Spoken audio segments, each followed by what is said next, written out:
의미라는 제목으로 하나님의 말씀 증거하겠습니다. 자, 11조 하면 일단 돈이죠. 그래서 오늘은 오늘은 자야 되겠다 이런 마음 갖지 마시고, 이게 이제 돈에 관한 문제가 아닙니다. 보통 우리가, 저도 마찬가지지만 철학자 혹은 사상가 이런 사람에 대해서는 저 사람들은 정말 밥 먹고 세상 할 일 없는 사람이다 이런 생각을 했던 적이 있었습니다. 철학자 쓸데없는 생각들을 하고 있고 그냥 현실을 도피하는 것 같은 그런 생각이었는데, 그런데 역사라고 하는 것은 사상을 따라 움직이게 되는 겁니다. 그때 우리가 어떤 철학 혹은 사상 이런 것을 우리가 다 알지 못하더라도 그 흐름이 어떠한가, 또 우리 현재 눈에 보이는 것에 이면에 속해 있는, 이면에 담겨 있는 어떤 사상이 있는가, 이런 것들은 우리가 크리스찬들이 알고 있어야 한다는 겁니다. 세상에 보는 세상 문화라든가 이런 것에 우리가 접하지 않는다고 해서 그 안에 들어있는 그 본질적인 생각들, 이런 것들까지 우리가 놓치고 있어서는 안 되는 겁니다.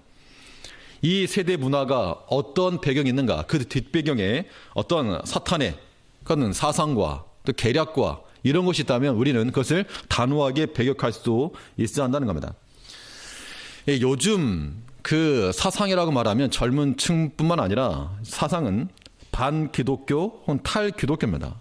아무튼 기독교에 대해서는 물론 다른 종교도 있지만 천주교, 불교에 비해서 특별히 기독교에 대해서는 아주 적폐의 대상으로 알고 있습니다.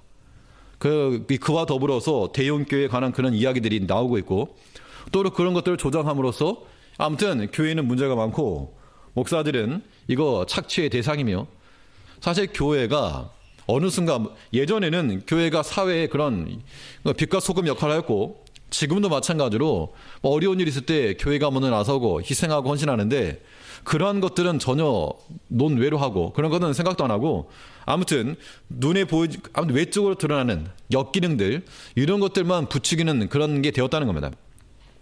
또 지난주 화요일 날 일기 성경대학 수료를 했습니다. 지난주였습니까? 네, 지난주 하면서 제가 혹시 그때 참여하신 분들 가운데 숙제를 하나 내드렸는데 기억하시는가 모르겠습니다. 누구에 대해서 한번 조사해 보십시오.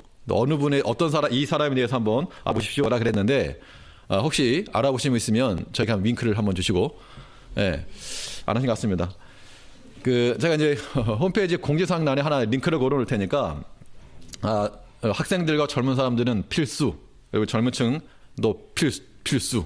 아무튼 모든 분들 다 한 번쯤은 볼만한 봐야 됩니다.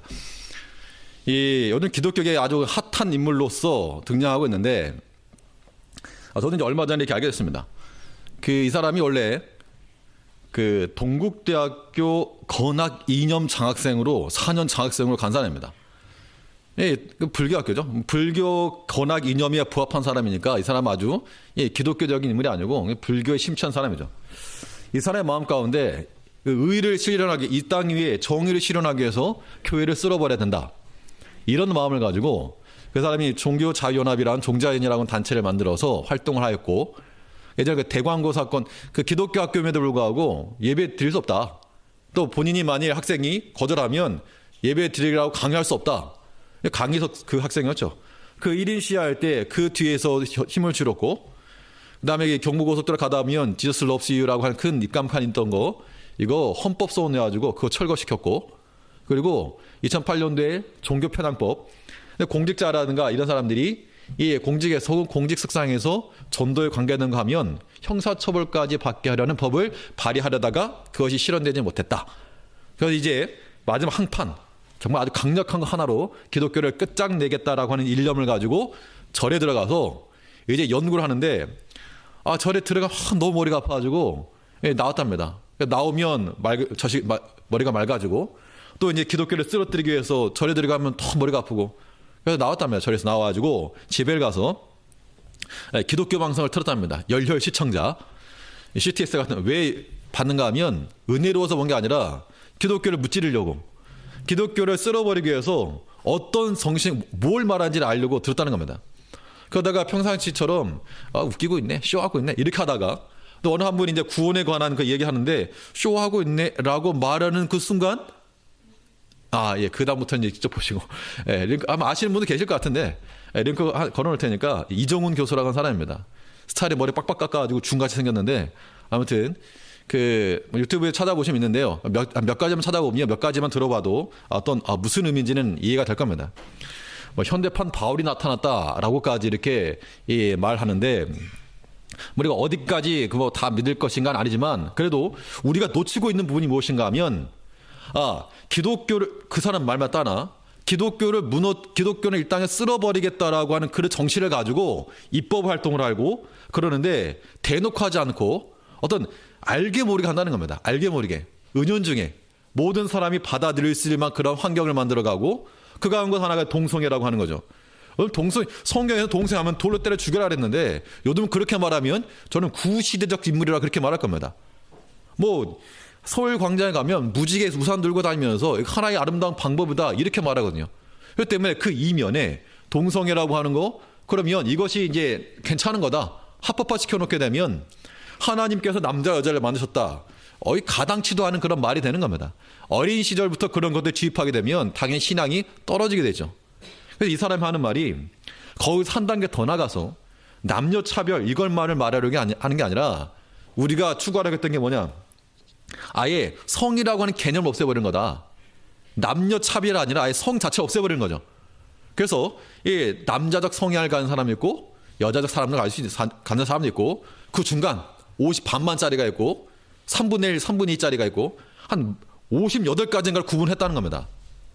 그래 그 말은 즉 남자 여자를 구분하는 게 의미가 없다 그 말이죠.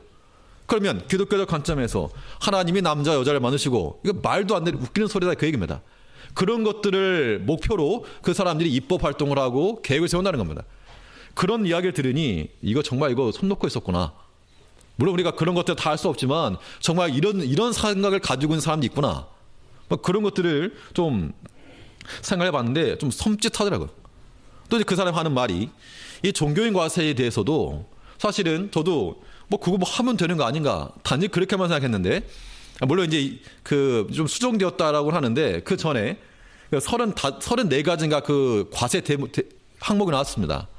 그 사례비는 말할 거 없고 사례비와 생활비 무슨 차이인지 모르겠지만 아무튼 사례비, 생활비, 도소비 하다못해 선교비 저번에 저 중국 갔다 오지 않았습니까? 그럼 거기 갔다 온 경비에 대해서 과세하겠다는 겁니다. 그러면 교회에서 세금 막내 가지 마세요 이렇게 할 수도 있다는 얘기죠. 도소비에도 과세하겠다는 겁니다. 목사님 책 읽지 마세요. 그럴 수 있다는 겁니다.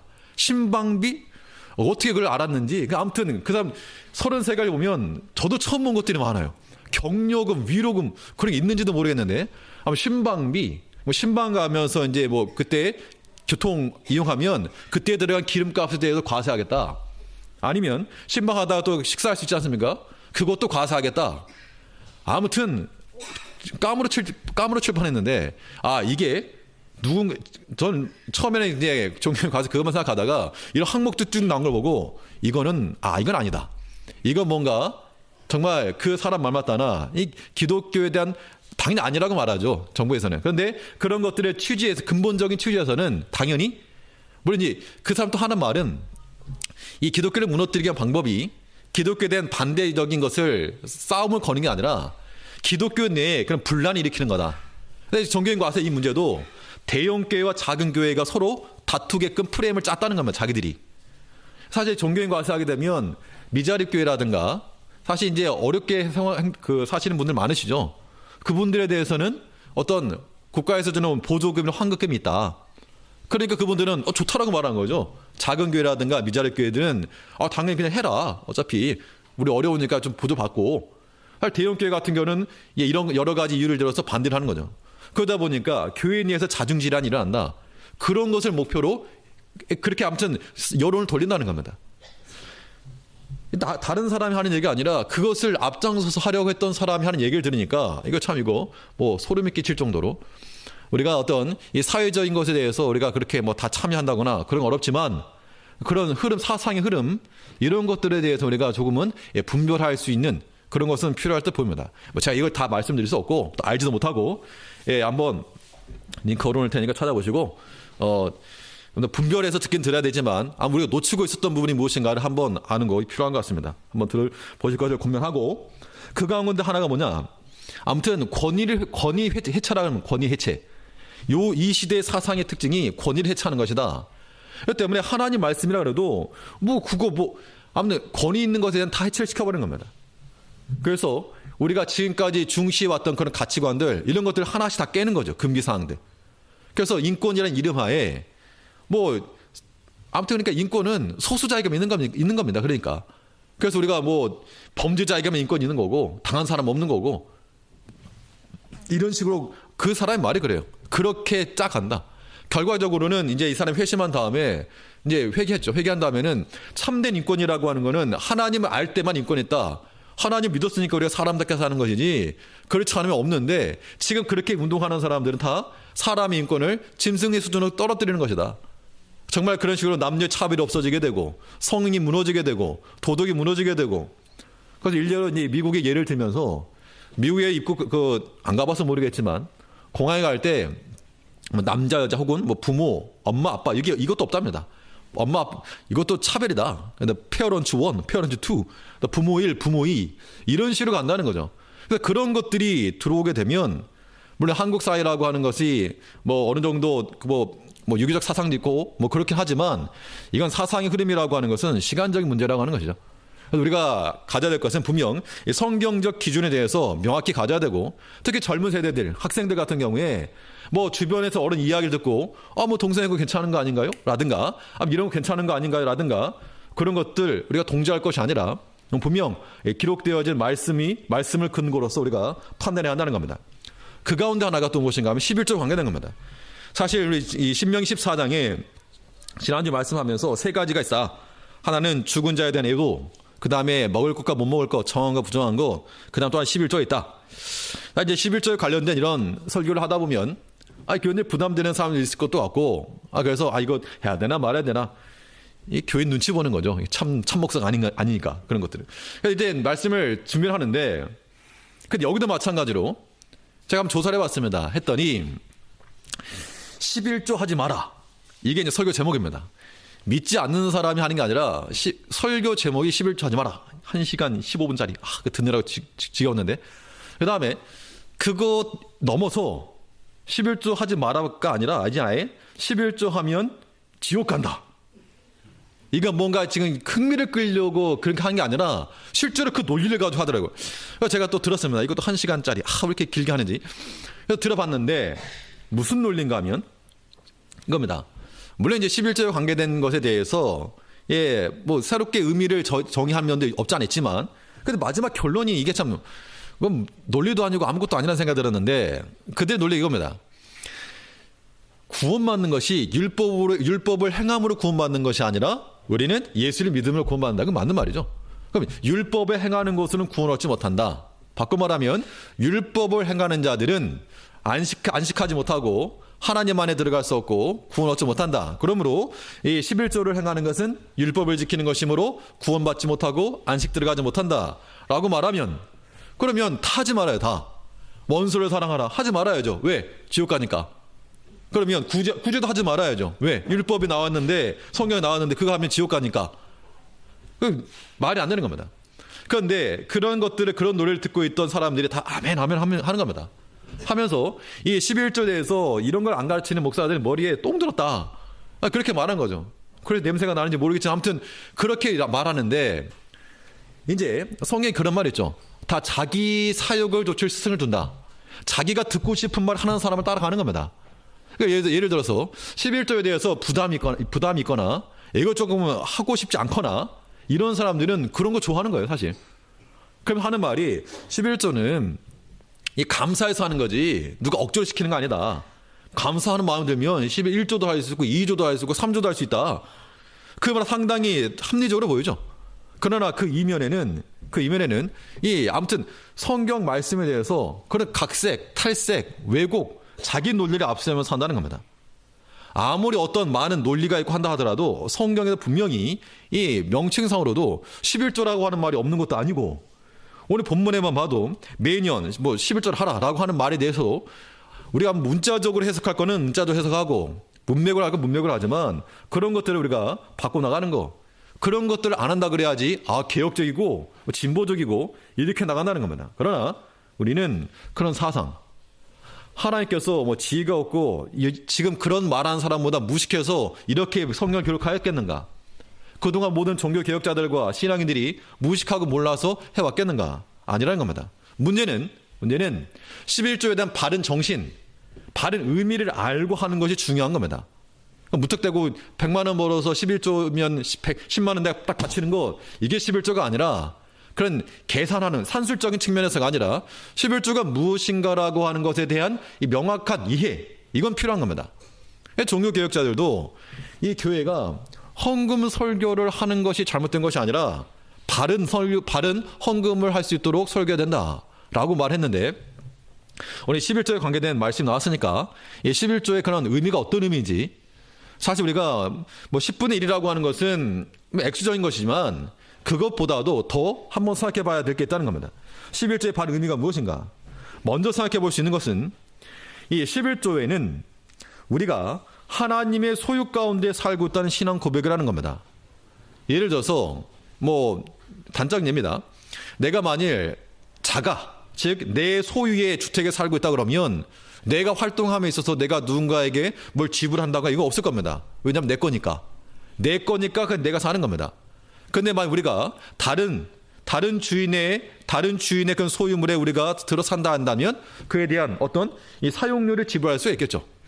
그런 측면에서 우리 하나님 앞에 10의 1을 드린다는 것은 우리 10분의 1만 하나님 거라 이런 얘기가 아니라 이 땅에 있는 것과 땅의 소산과 이 땅에서 얻은 모든 수입과 이런 것들이 다 우리가 하나님께로부터 받은 것입니다 라고 하는 그런 신앙 고백이요, 우리가 하나님의 소유일 뿐만 아니라 하나님의 소유 가운데 살고 있다라고 하는 그 신앙 고백으로 드려야 한다는 겁니다. 그런데 11조 드릴 때 돈세 너 아주 딸랑 이것만이 아니라 하나님의 은혜로 살았습니다. 이것 또한 하나님의 것입니다.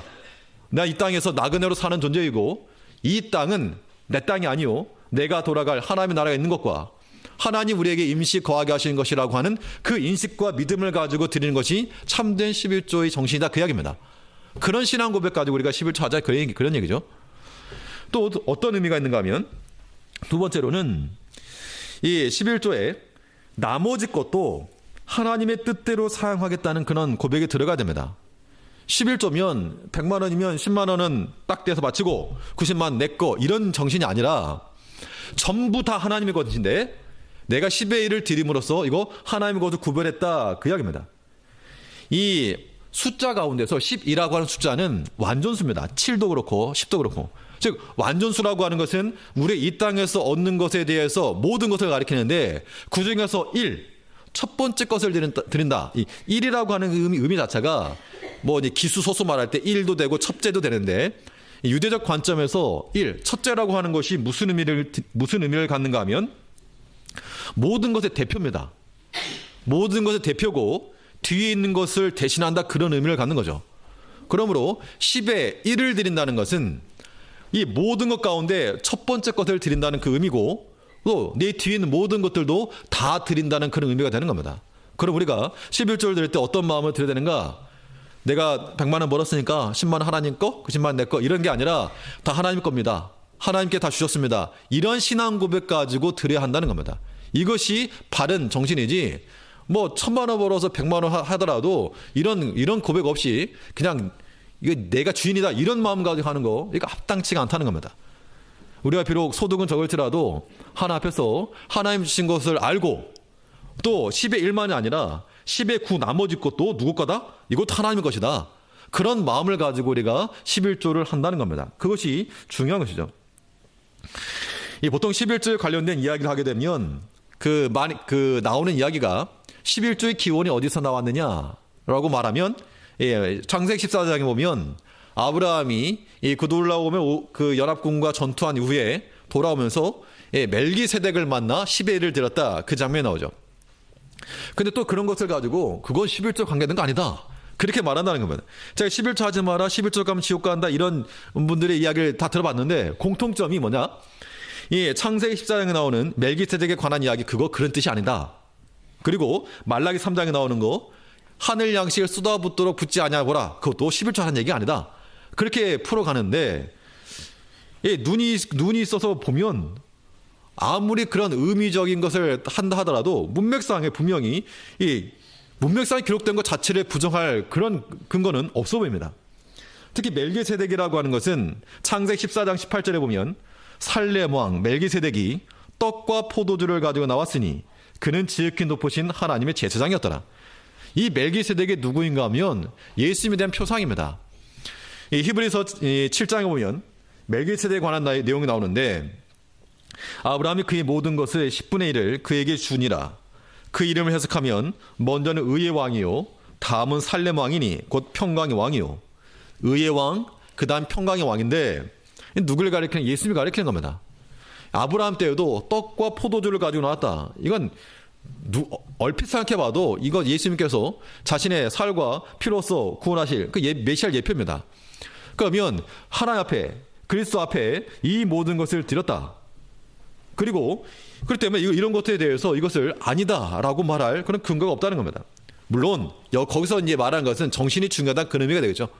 우리가 뭘 하든지 간에 하나님 앞에 드린다 할 때는 우리가 그 마음을 드리고 신앙 고백을 담아 드리는 겁니다. 그래서 마치 이겁니다. 10의 1을 드린다는 것, 첫 번째가 하나님의 것, 나머지 것도 하나님의 것. 그래서 어떻게 이해를 하시면 되는가 하면 마치 이 선악과와 같은 그런 개념을 이해하시면 되겠습니다. 에덴 동산에 모든 걸 만드시고 다 먹어라. 그 중에서 하나 선악을 알게 하는 나무는 먹지 말라. 그러면 왜 만들어 놓고 먹지 말라 그랬느냐? 우리 질문 항상 거기 있는 겁니다. 왜 만들어 놓고 먹지 말라 그랬느냐? 하나님 이상하다. 그런데 거기 하나님께서 명하신 거 거기에는 하나님의 임재가 상징되어 있는 겁니다. 너희 가운데 하나님 함께 계신다. 너희 모든 먹고 사는 것 하나님의 명령 가운데 이루어져야 될 것이다.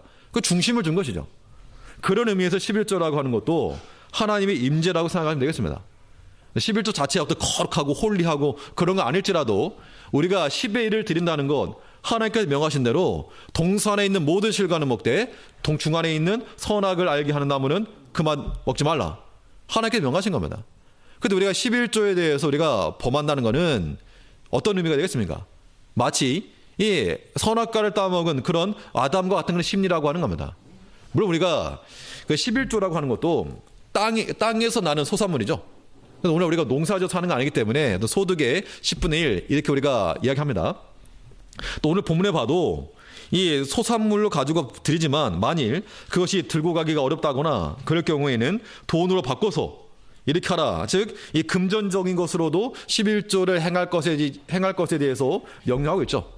그럼 우리가 하나 앞에 11조 드릴 때는 말 그대로 온전한 11조를 드리되 그 마음으로 하나님 소유 안에 산다라고 하는 마음과 첫 번째 걸 드리지만 나머지 것도 다 하나님 주신 겁니다 라고 하는 그런 신앙 고백으로 드리는 것이 바른 정신이라고 하는 겁니다. 이런 정신 가지면 11조가 아깝겠습니까?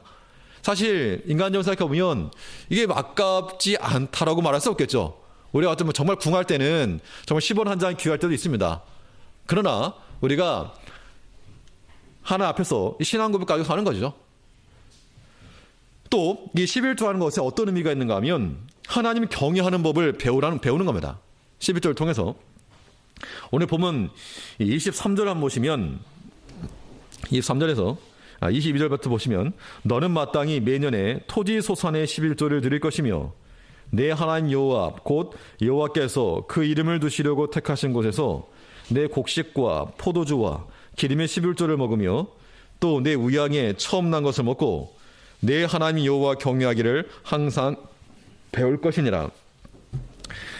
하나님 앞에 우리가 드리는 것 이런 것들을 통해서 하나님 경외하는 것을 배운다라고 지금 이야기하고 있는 겁니다. 근데 우리가 자녀들에게도 부모 섬기는 법을 가르치는 것처럼 하나님께서도 눈에 보이지 아니하는 하나님을 섬기는 방편으로서 한 방편을 주었다는 겁니다. 그렇기 때문에 11조를 한다는 것은 우리 신앙의 전부 다가 아니라 거의 그냥 기본인 거죠. 기본. 부모 섬기는 법이라고 하는 게 부모님께 용돈 던지는 것만이 다가 아니라 기본인 거고 당연히 부모의 마음을 기쁘게 하고 순종하고 그 뜻을 따르는 것처럼 하나님께서도 그런 의미로 말씀하신다는 겁니다. 말라기 3장에 있는 것도 그런 의미가 되는 겁니다. 하나님께 돌아와라. 백성들이 말하기를 어떻게 돌아갑니까? 너희가 하나님 걸 도적질했다라고 말하면서 11조 얘기가 나오는데 그것도 마찬가지로 기본적인 것 해라. 기본적인 것부터 그래서 우리가 하나님을 섬기는 그런 경외하는 법을 배우기 위해서도 주께 드리는 것으로 경외하는 법을 배운다는 겁니다. 이런 것들도 우리가 교육이 필요하고 가르침이 필요합니다. 그래서 얼마를 하는가, 사실 우리의 관심이 얼마 있는 게 아닙니다. 우리 마음이 하나님께로 가서 하나님께 드리는 거, 이게 중요한 것이죠. 이제 또 연말을 결산할 때가 되었습니다. 이런 것들 보게 되면 성도님들의 연보생활 이런 것들도 이제 다 드러나게 될 터인데, 우리가 하나님께서 허락하신 대로 감사하는 마음으로 드리되, 정말 신앙 고백과 같은 마음으로 우리가 우리가 함께 하신다는, 임재하신다는 그런 생각을 가지고 또 하나님을 경외한다는 그런 마음을 가지고 우리가 섬겨야 됩니다.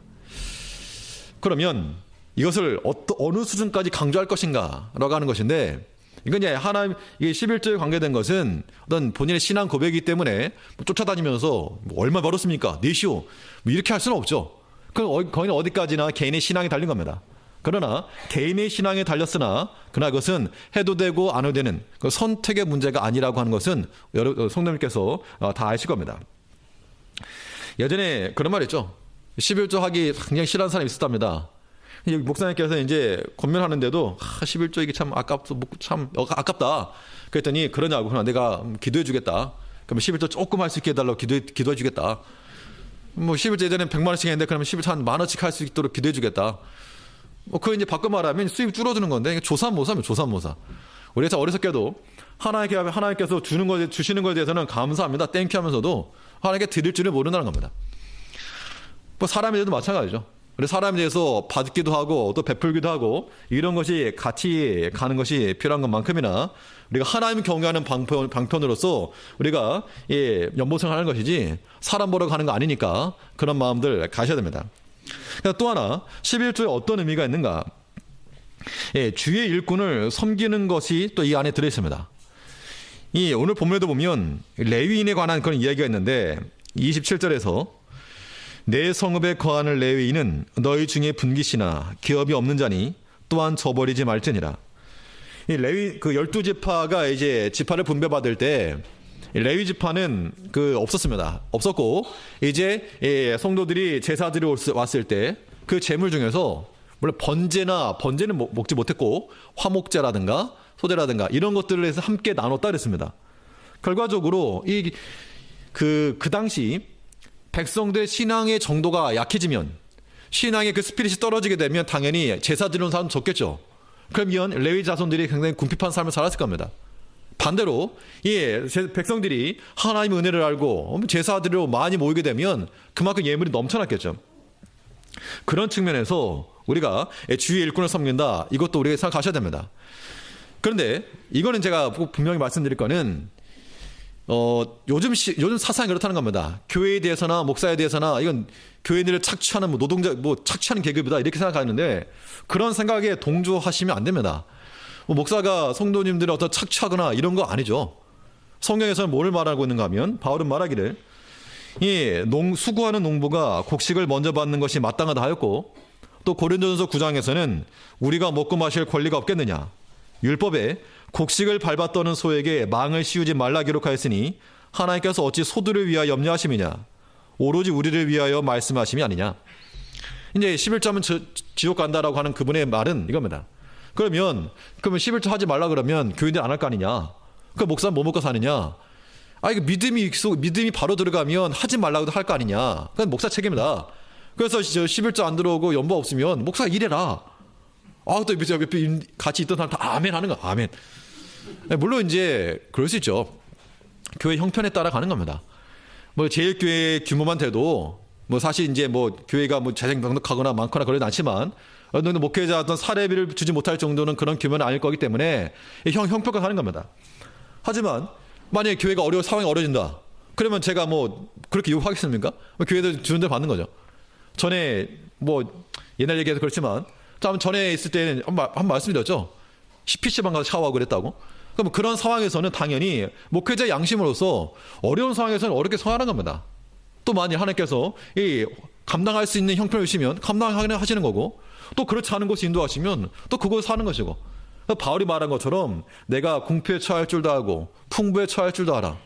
그런 마음 가지고 사는 것이지, 우리가 물론 이제 모든 사람이 다 그런 것이 아니고 사실은 뭐 돈을 좋아하는 사람도 없지 않겠으나 그러나 다 그런 시각으로는 보시면 안 됩니다. 또 저도 그런 시각 보시면 안 되고 가급적이면 조금 줘야지. 그래서 목회자는 가난해야 돼. 가난해야지 더 기도 많이 해. 이런 마음을 이제 물론 가난해도 하고 뭐 부한도 하고 안 하고 그러면 사람도 아니죠. 그래서 꼭 그런 마음만 아니고 물질 아니라도 기도할 거 많으니까 그런 것까지 고민을 주시려 하지 마시고 아무튼 이 모든 것은 형편껏 하되 그런 마음은 갖지 않아야 한다는 겁니다. 물론 그런 마음 가지신 분은 안 계시겠지만 가급적 성도 교인들은 이 목회자를 좀 안정적으로 생활하려고 하는 마음을 가지시는 게 맞고 또 목회자 입장에서는 그런 것 교인의 부담을 지우지 않으려고 하는 것이 맞고 이런 것이 서로 상호간에 있을 때 아름다운 것이지 그렇지 않고 누가 계산해가지고 뭐 하나 더 받겠다 뭐 안 주겠다 이런 것들은 아름답지 못한 겁니다. 교회답지 못한 것이고 그러므로 우리가 어떤 11조 또 연보 이런 부분에 있어서는 신앙 고백 가지고 해야 됩니다. 돈이라고 하는 것이 먼저 가면 이거 옳지 않은 겁니다. 또 이거 그 명칭도 마찬가지인데요. 보통 우리가 교회에서 이렇게 목회자들에게 지불하는 걸 사례금이라고 말해요. 사례금. 예, 사례한다 그 얘기죠. 근데 보통 이제 어떻게 표현하냐면 인건비, 이렇게 인건비. 뭐 어떻게 보면 뭐 틀린 말은 아니죠. 사람 쓴 건데 사람을 쓰긴 쓰는 건데 인건비라고 하는 그 표현 자체보다도 사례비라고 하는 것이 더 합당해 보입니다. 뭐 교인들에게 고용된 것이 아니고 물론 외면상으로는 성도님들과 아무튼 하는 것이 맞지만 그러나 그렇게 해버리게 되면 우리 하나님 앞에 드리는 거니까 뭐 제사장들을 백성들이 고용했습니까? 제사장들에게 인건비를 준 게 아니죠. 하나 앞에 감사하는 마음으로 가져왔고 제사장들 그것을 당연한 권리로 받은 겁니다. 그렇기 때문에 이런 부분에 있어서 인색한 마음 갖지 마시고 여유로운 마음 가지시고 또 마찬가지로 저를 비롯하여 모든 사역자들도 그런 것에 욕심 부리지 않고 교회를 섬기는 것을 우선해야 할 것이기 때문에 우리 상호간에 이런 모습을 가짐으로써 본이 될 만한 아름다운 그런 교회가 되고 또 어려운 형제들 돌아보고 또 성도들 돌아보고 또 주변에 있는 여러 약한 교회들 돌아보고 이런 것을 하는 것이 이 교회가 감당할 부분입니다. 돈이 없으면 없는 대로 사는 겁니다. 있으면 또 있는 대로 할 수 있는 겁니다. 그래서 이제 예산을 편성해서 뭐 우리 돈을 꼭 남기려고만 하지 마시고 꼭 흑자를 기록해야지 잘한 게 아니고요. 이제 앞으로 방향은 하나님께 한 해 동안 주신 거 잘 쓰는 겁니다. 필요한 만큼 쓰는 거죠. 이거 남겨가지고 무슨 우리가 빌딩을 살 것도 아니고. 그래서 이제 그 예산이 한 해 수입이 적으면 뭐 다음 예산은 줄어들 것이고 더 많아지면 더 많이 측정할 것이지만 그런 부분에 있어서 뭐 흑자가 돼야 된다, 플러스가 돼야 된다, 왜 마이너스가 되느냐 이렇게만 생각하지 마시기 바랍니다. 마이너스 된 이유는 뭔지 아십니까? 마이너스 되는 이유는 연보가 줄어들어서. 그렇기 때문에 그런 마음이 걱정되시면 더 열심히 연보하시면 됩니다. 이렇게 또 돈 내라고 그랬다고 뭐 시험 들지 마시고 그런 의미 아니니까 아무튼 우리가 모든 면에 이 물질적인 측면에 있어서도 이것 때문에 시험 들면 믿음 없는 겁니다. 우리가 하나 앞에서 하나님의 소유로 산다는 신앙 고백과 첫 것을 드렸지만 나머지 것도 다 하나님의 것이라고 하는 신앙 고백과 또 하나님을 경외하는 법 또 일꾼을 섬기는 법으로서 신앙 물질 생활을 한다라고 하는 거 기억하시고 이런 부분에 대해서는 우리가 믿음으로 봐주시기 바라겠습니다. 기도하겠습니다. 우리에게 주님 말씀을 주셔서 오늘 또한 하나님 앞에서 어떻게 물질 생활을 해야 될 것인지에 대해서 가르치셨사오니 우리 단지 10의 1을 드림으로 다 했다라고 하는 것에서 벗어나 첫 것도 하나님의 것이요 나머지 9개도 하나님의 것임을 우리가 고백하고 이 땅에서 하나님의 소유로 하나님을 주인으로 모시고 사는 백성임을 다시금 기억하여 모든 것에 있어서 하나님을 경외하는 법을 배우게 하시고 또 하나님의 교회를 섬기며 또 주의 형제를 돌아볼 수 있는 그런 참된 성도들 될 수 있도록 주께서 은혜를 내려주시옵소서. 이 한 주간 살아가면서 주의 임재 가운데 거하게 하시고 하나님 안에서 성령 안에서 살아갈 수 있는 주의 동이 될 수 있도록 은총 내려주시옵소서.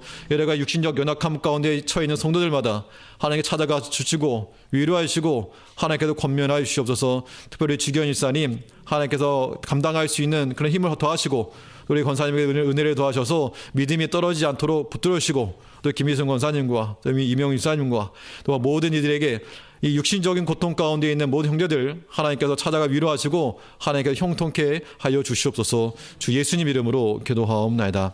아멘.